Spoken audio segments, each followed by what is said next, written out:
علی ایک چھوٹا سا بچہ تھا جو ہمیشہ دوسروں کو ہنسانے کی کوششیں کرتا۔ ایک دن اس نے سوچا کہ آج وہ پورے دن مسکراہٹیں بانٹے گا۔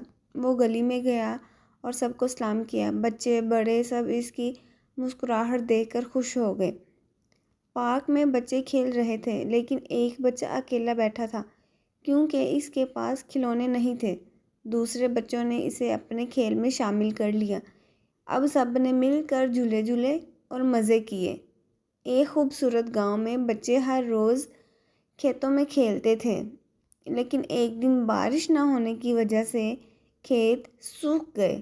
بچوں نے دعا کی، اللہ نے بارش برسائی اور گاؤں پھر سے ہرا بھرا ہو گیا۔ چار دوستوں کو ایک خزانہ کا نشانہ ملا۔ وہ جنگل میں گئے اور کئی مشکل راستے طے کیے۔ آخر کار ایک صندوق ملا، اس میں کتابیں اور کھلونے تھے۔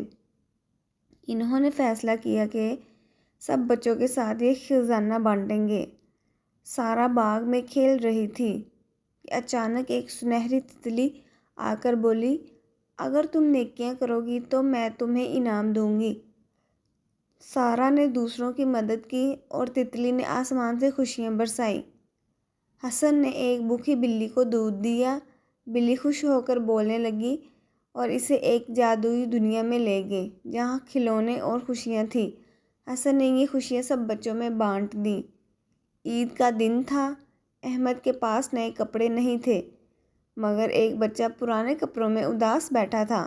احمد نے اپنے کپڑے اور عید کی مٹھائیاں اس کے ساتھ بانٹ لیں۔ دونوں کی عید خوبصورت بن گئی۔